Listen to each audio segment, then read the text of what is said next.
देखिए, दो कैरेक्टर्स तो हम सबको याद होंगे, राजू एंड रैंचो। अब मूवी के अंदर एक रैंचो जैसा कैरेक्टर था जो हर सिचुएशन में एकदम काम रहता था और पेशेंस के साथ उस सिचुएशन का सोल्यूशन ढूंढता था। वहीं दूसरी तरफ राजू वाला कैरेक्टर था जो हर वक्त स्ट्रेस, टेंशन और प्रेशर में जी रहा था। इतने ज्यादा प्रेशर में जी रहा था कि उसे अपनी जिंदगी को खत्म करना भी आसान लग रहा था। लेकिन आज मैं आप सबको क्यों बता रहा हूँ, इसका बहुत ही सिंपल सा रीजन है। देखो, कुछ मूवीज तो एंटरटेनमेंट के लिए होती है, लेकिन कुछ मूवीज सच में हमारी सोसाइटी का आईना होती है, सोसाइटी का मिरर होती है। अब वैसे तो इस मूवी में दो कैरेक्टर हैं, लेकिन रियल लाइफ में या फिर जो इस वीडियो को देख रहा है वो भी राजू जैसा ही है। आज की दुनिया में कोई भी मेंटल हेल्थ पर बात नहीं करता है, माइंडसेट को स्ट्रॉन्ग करने की बात नहीं करता है, हर सिचुएशन को काम तरीके से हैंडल कैसे करना है, पेशेंस के साथ सोल्यूशन कैसे ढूंढना है, उसकी कोई बात नहीं करता है। वही आज की वीडियो में हम बात करेंगे। एंड ट्रस्ट मी, इस वीडियो को अगर आप एंड तक देखते हो तो आप अपने फ्रेंड्स के रूप में, अपने फैमिली के रूप में, इनफैक्ट इस दुनिया में जितने भी लोगों से आप सराउंडेड हो उन सब से एक लेवल ऊपर चले जाओगे, एटलीस्ट अपने दिमाग की क्षमता के बेसिस पर। लेकिन जिस तरीके से आपको मेंटली स्ट्रॉन्ग होने के लिए विल पावर चाहिए होता है, उसी तरीके से इस वीडियो को भी देखने के लिए चाहिए। तो अगर आप इस वीडियो को देखने वाले हो तो विदाउट वेस्टिंग एनी टाइम चलिए सीखते हैं।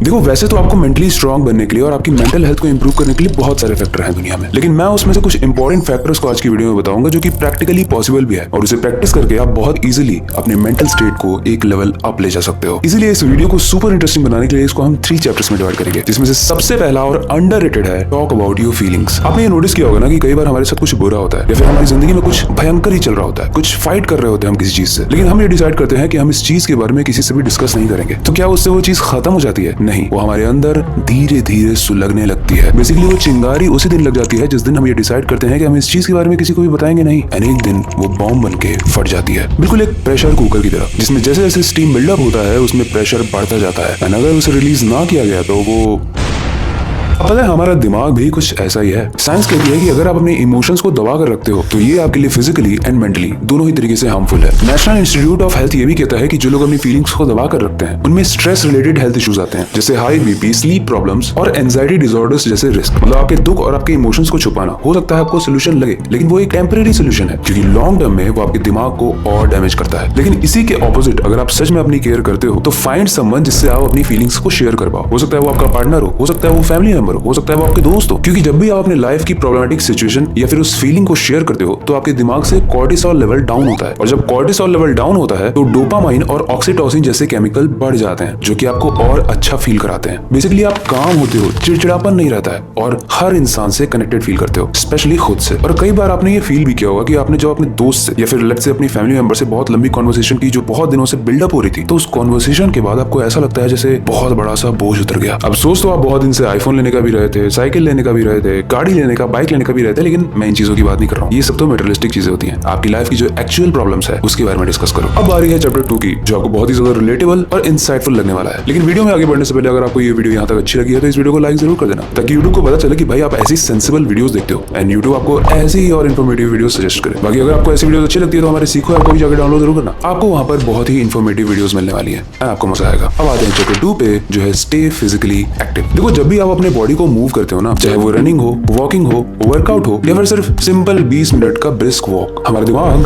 फील गुड केमिकल को रिलीज करता है। साइंटिफिक लैंग्वेज में इसे एंडोर्फिन्स भी कहा जाता है। ये नेचुरल मूड बूस्टर्स होते हैं जो हमारे दिमाग को स्ट्रेस, एंजाइटी एंड डिप्रेशन में जाने से बचाते हैं। और ये मैं ऐसे नहीं कर रहा हूँ, क्योंकि वर्ल्ड हेल्थ ऑर्गेनाइजेशन के हिसाब से सिर्फ 30 मिनट की डेली फिजिकल एक्टिविटी भी आपके डिप्रेशन में जाने के रिस्क को 28 से 32% तक रिड्यूस कर देती है। That's amazing. और एक और स्टडी है हार्वर्ड की जो कहती है कि एक्सरसाइज करने वाले लोगों में डिप्रेशन के चांसेस 26% से रिड्यूस हो जाते हैं। तो अगर इन दोनों ही स्टडीज का एवरेज भी लगाओगे तो 25% चांस तो है कि आप डिप्रेशन में कभी नहीं जाओगे, चाहे कोई भी सिचुएशन आ जाए। मतलब एक सिंपल सा मूवमेंट, एक सिंपल सी एक्सरसाइज आपके दिमाग के लिए एक पावरफुल एंटी डिप्रेसेंट का काम कर सकता है। लेकिन यहाँ पर एक मिथ तोड़ना जरूरी है कि एक्टिव रहने का मतलब सिर्फ यही नहीं होता है कि आप बस जिम चले जाओ या फिर बहुत लंबी मैराथन दौड़ लो। हो सकता है किसी इंसान को डांसिंग पसंद हो, किसी इंसान को गार्डनिंग पसंद हो या फिर बच्चों के साथ क्रिकेट खेलना पसंद हो। ये सारी एक्टिविटीज आपके मेंटल हेल्थ को इंप्रूव करती है, क्योंकि आपको पसंद भी है और इससे मूवमेंट भी हो रही है। मतलब सोने पे सुहागा। ट्रस्ट मी, हो सकता है ये चीज आपको बहुत छोटी लग रही हो, क्योंकि मैक्सिमम लोग इंडिया में डिप्रेस हैं और उन्हें पता भी नहीं है। सोशल मीडिया पर लॉन्ग टाइम तक स्क्रॉल करते रहना, चाहे आप अपने स्टडी टेबल पे बैठे हो, अपने बेडरूम में बैठे हो या फिर आप अपने वॉशरूम में भी बैठे हो।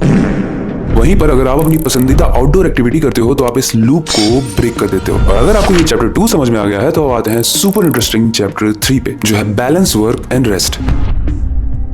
आज के जमाने में एक शब्द कॉमन हो चुका है, आपने भी सुना होगा, बर्नआउट।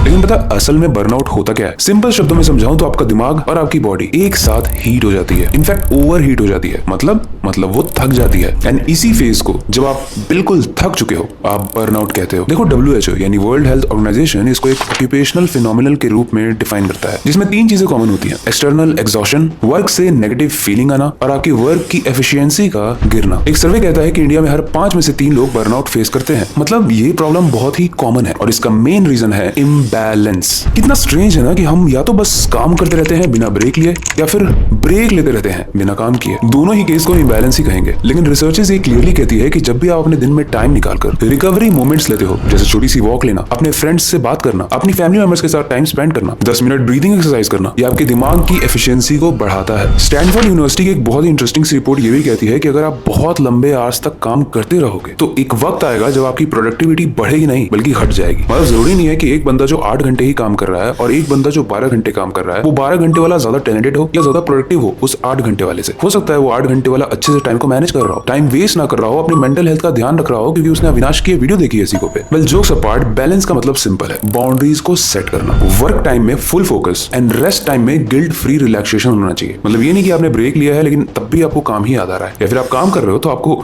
ब्रेक याद आ रहा है या फिर गेम खेलना याद आ रहा है। और अगर आपने इस फॉर्मूला को सीरियसली नोट डाउन कर लिया, सीरियसली सीख लिया, प्रैक्टिस कर लिया 21 दिन तक, तो ये चीज आपको बर्नआउट से बहुत बचाएगी। ओके, हमने इस वीडियो में 3 चैप्टर्स की बात की जिसमें हमने प्रॉब्लम समझ ली है और बहुत ही इफेक्टिव तरीके से कौन से सोल्यूशन है जिसको प्रैक्टिस करके आप अपने दिमाग की कैपेसिटी को बढ़ा सकते हो, दिमाग की कैपेबिलिटीज को बढ़ा सकते हो और अपने मेंटल को ठीक कर सकते हो। वो सब कुछ समझ लिया। अब आते हैं इस वीडियो के सबसे इंटरेस्टिंग पॉइंट या फिर रिवीजन वाले पॉइंट पे, यानी कंक्लूजन। देखो, पूरी वीडियो को देखने के बाद अगर आपने देखा है तो आपको ये समझ में आ गया होगा कि मेंटल हेल्थ को इंप्रूव करना कोई बड़ी चीज नहीं है, क्योंकि छोटी छोटी चीजों को इंप्रूव करके ही आपकी मेंटल हेल्थ इंप्रूव होगी। भारत में जब हम खुश होते हैं तो पार्टी देते हैं, दोस्त भी हमें मैसेज करते हैं कि भाई पार्टी कहाँ है, लेकिन जब हम दुखी होते हैं तो हम वो चीजों को शेयर नहीं करते हैं, जिसकी वजह से शायद कोई दोस्त अगर हो भी सकता था तो वो वहां पर नहीं है, कोई फैमिली मेंबर अगर हो सकता था तो वहां पे नहीं है। इसीलिए स्टार्ट शेयरिंग, चाहे वो अच्छी चीजें हो या बुरी। दूसरा, फिजिकल एक्टिविटी करो। अपने आप को मूवमेंट में रखना बहुत जरूरी है, क्योंकि एक मशीन भी अगर वो बहुत ही महंगी है, बहुत ही एडवांस है, लेकिन अगर उसको यूज ना किया जाए, उसको मूव ना किया जाए तो उसमें जंग लग जाएगा। हमारा शरीर भी कुछ ऐसा ही है। और तीसरा, बैलेंस क्रिएट करना सीखो। इस तरीके से टॉक्सिक लोगों को अपने आसपास नहीं आने देना है, एक बाउंड्री क्रिएट करके